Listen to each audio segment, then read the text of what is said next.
This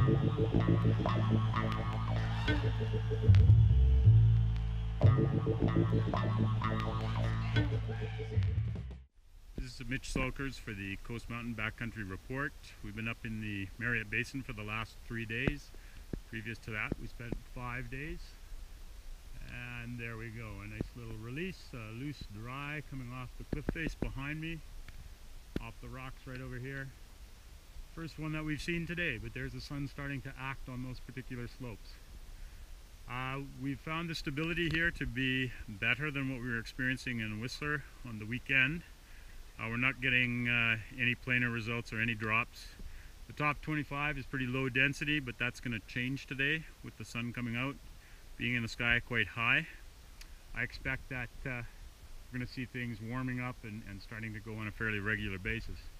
Good news is, even though we had tons of snow come over that cliff face and hit the slope down below, it didn't actually release anything down there, so we haven't seen a step down or anything like that. High on some of the peaks there, we're seeing massive cornices.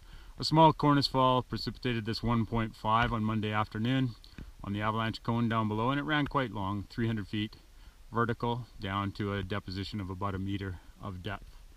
But things are definitely going to work themselves into probably loose wet, maybe even some wet slabs as this afternoon goes along, and I think the next couple of days are going to bring us sunshine, so we're going to expect more of the same to go. In Marriott Basin, having a look at Exceedingly West. We've got a size 1.5 here that ran from about 6,000 feet elevation, ran for 300 feet. This released on Monday afternoon, but the light was rather poor, so we didn't get a shot of it.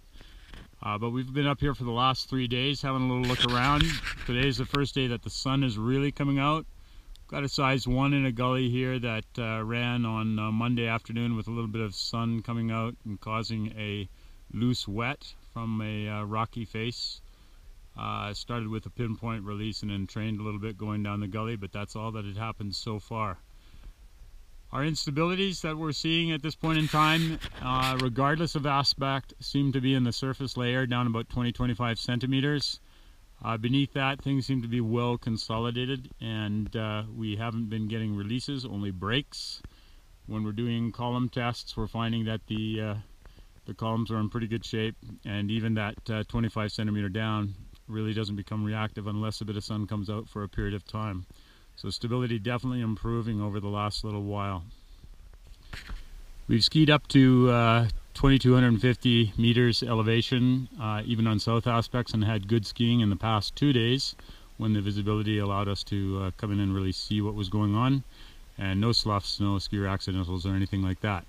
One of the things that we did notice is that in that range between 2,000 and 2,150, where we had a cycle on January the 21st, where we've had other avalanches, including skier accidentals, in the month that followed, everything is pretty much reloaded. We can't really make out the old crowns. Occasionally we can see bits of the old flanks, but everything is reloaded and just waiting for the sun now. And there are old layers down over 1.5 meters with the snow that we've had. We're finding about a 5-meter base at the Wendy Thompson hut at just over 6,000 feet.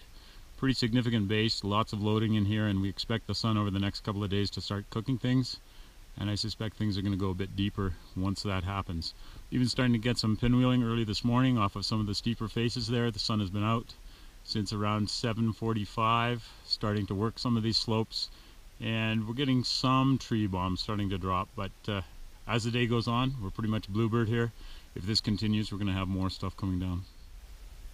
So that's your Coast Mountains Backcountry Report for March the 16th from the Duffey. Brought to you by the Escape Route Whistler and Squamish and DPS Skis. Travel safely out there. Take advantage of the beautiful sunny days that we have in the next little while here, but watch that solar radiation. It's definitely becoming moderately strong. Even at 9 o'clock, 10 o'clock in the morning, we're starting to see the trees starting to shed. And I imagine by the time this day is done, the forests are going to look pretty green. Lots of stuff coming down at this point in time, and warming right up to ridge tops.